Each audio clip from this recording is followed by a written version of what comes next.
I've taught criminology students for about 25 years. Guess the first target of that man's killing cycle was a group of 4 people, a family of 4, in a house that he had never previously had connections to. So there's a sense in which you've got some eerie echoes going on here.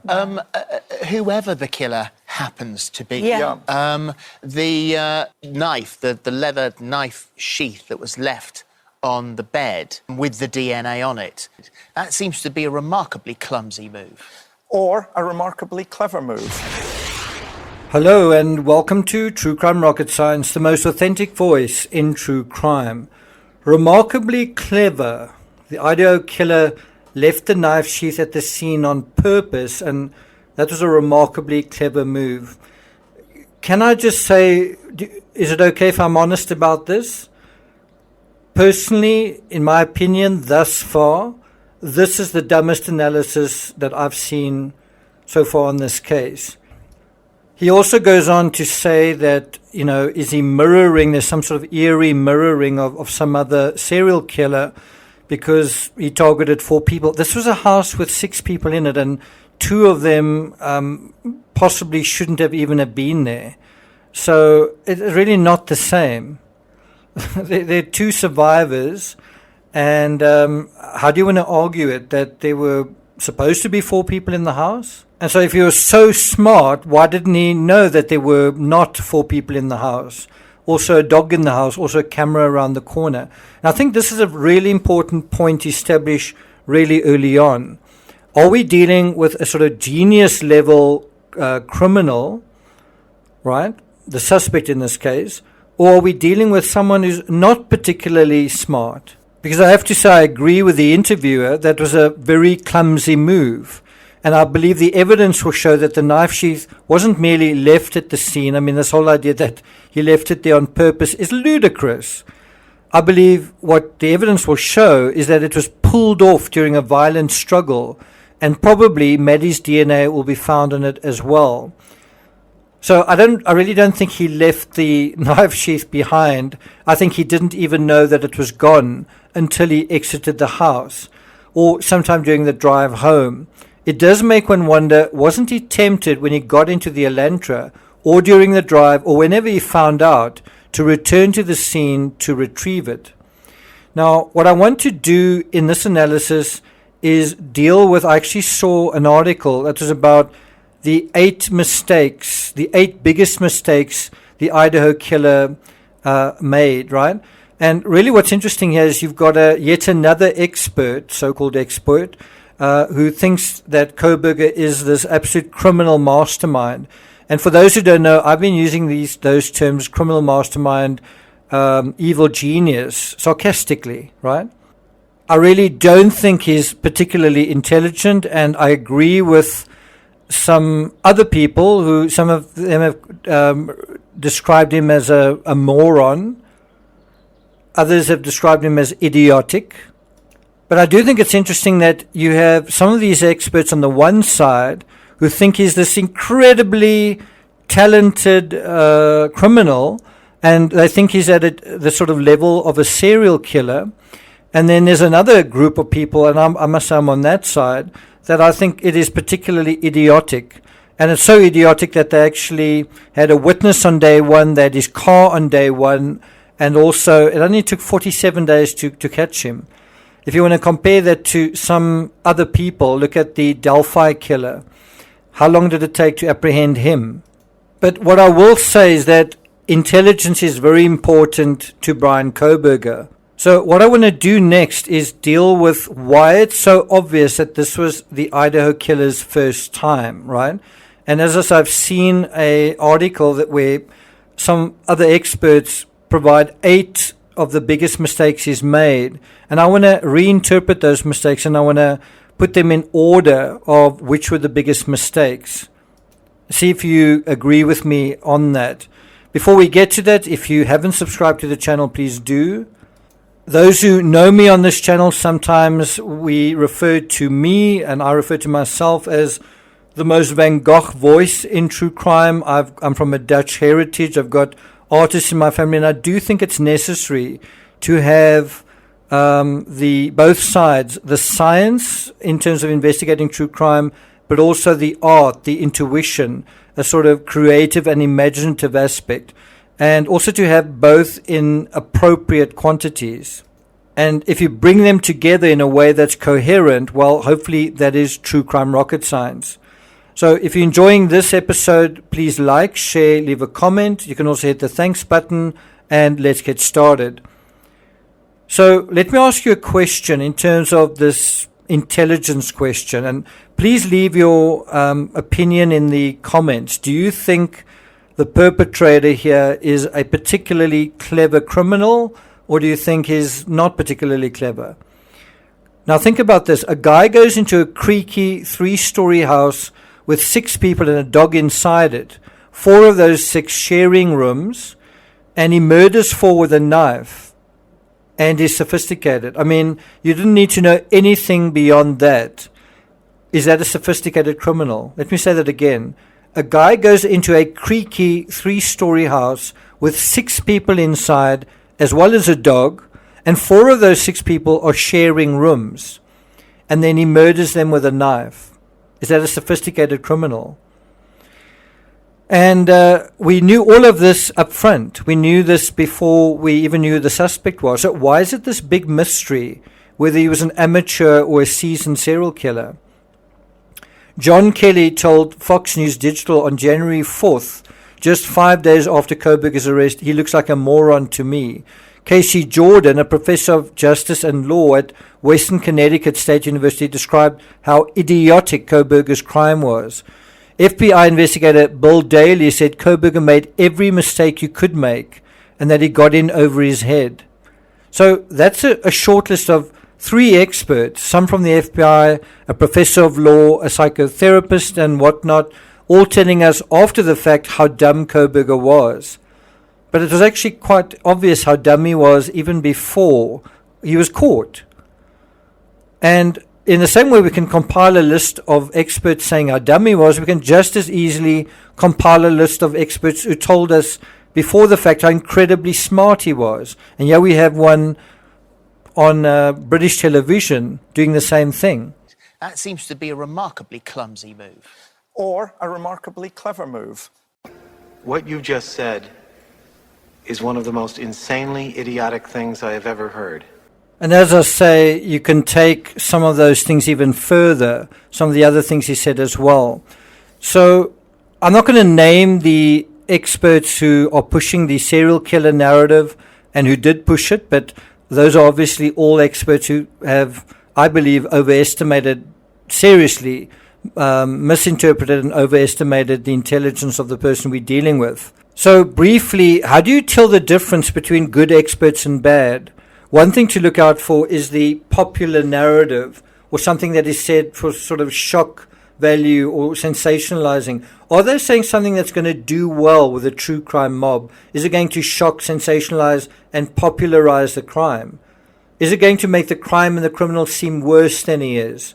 Because true crime loves those stories. Ooh, could this be even more shocking than we thought? It's not enough that 4 youngsters were horribly murdered. Let's try to imagine this as a sophisticated serial killer. Really?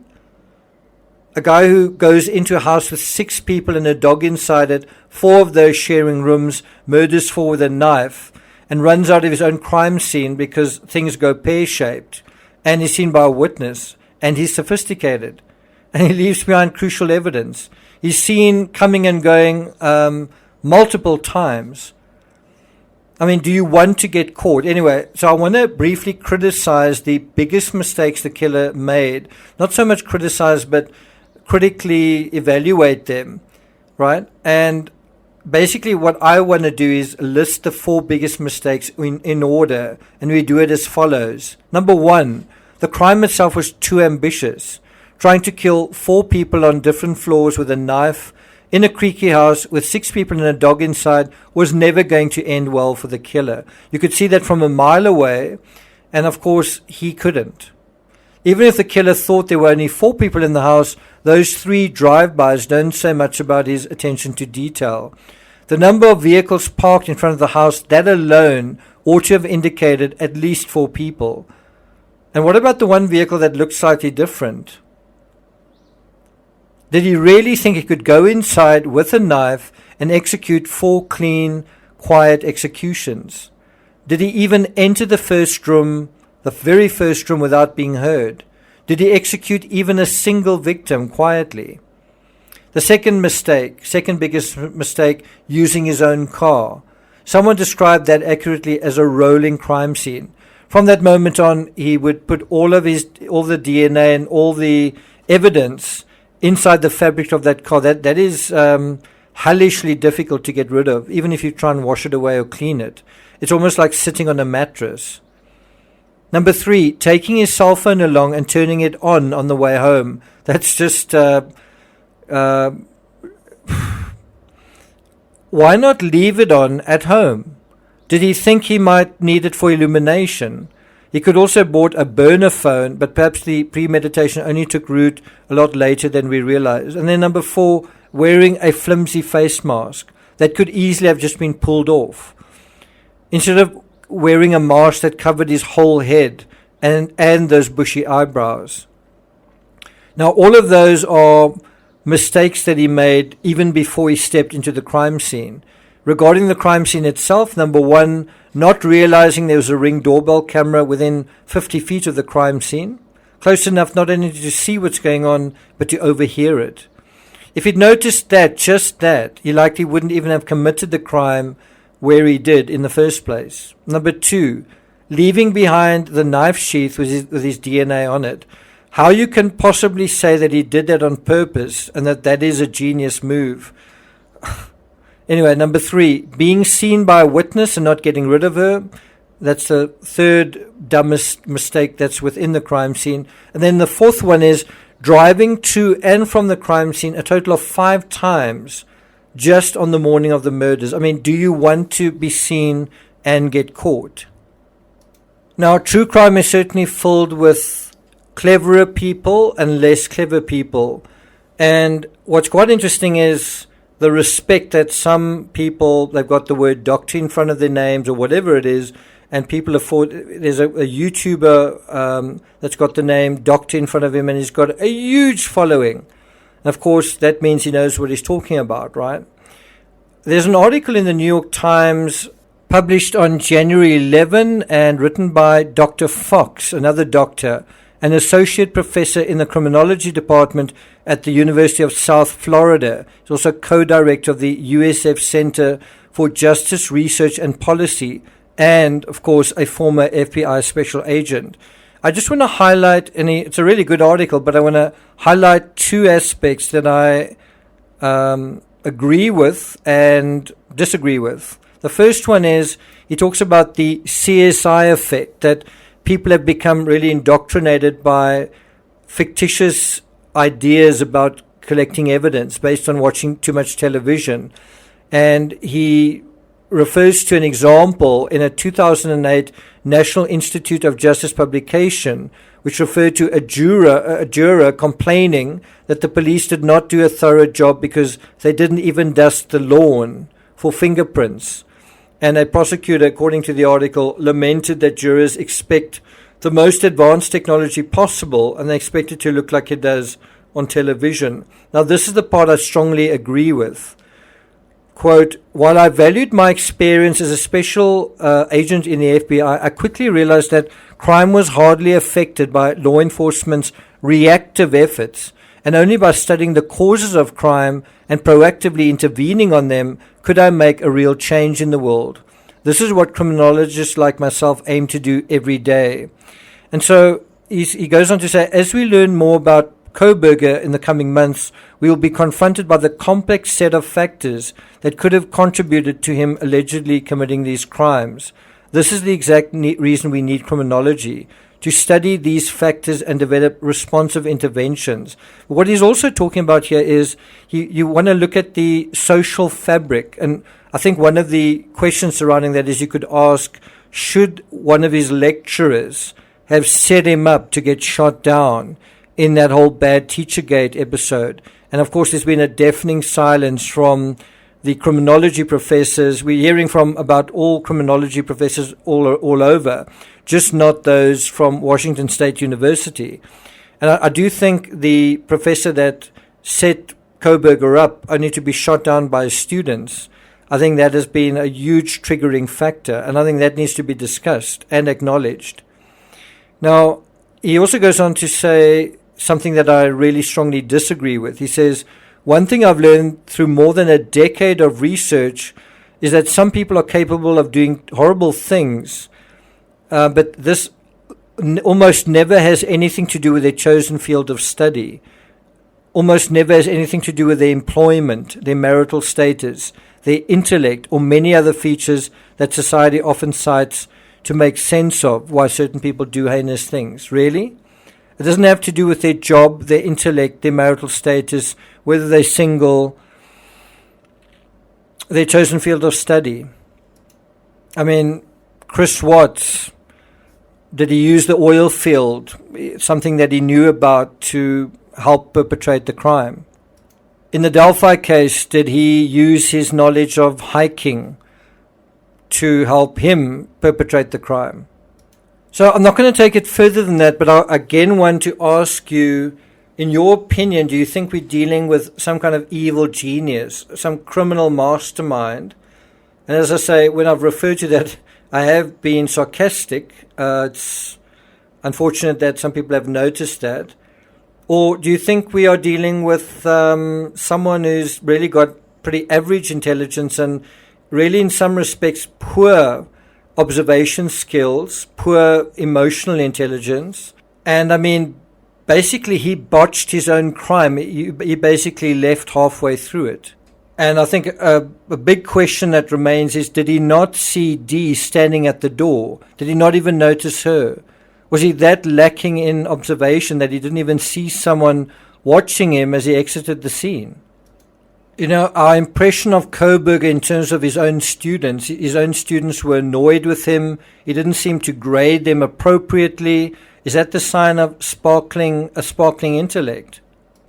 Are his Tupper Talk forum posts the sign of someone who seems to have this expert knowledge of what's going on with him? Is being a heroin addict for 4 years the sign of superior intelligence? Actually, that's quite an interesting subject on its own. Smart people apparently do love drugs. Kids or people with higher IQ are much more prone to drug use. And it is true that intelligence may also be linked to emotional instability. So we are going to investigate some of these areas in more detail. And in particular, I want to explore this whole idea of, is Koberger a psychopath? I don't like that label, but I think it's very important that we navigate that terrain because I think it is pertinent, I think it is relevant. Thank you for listening, and I'll see you guys next time.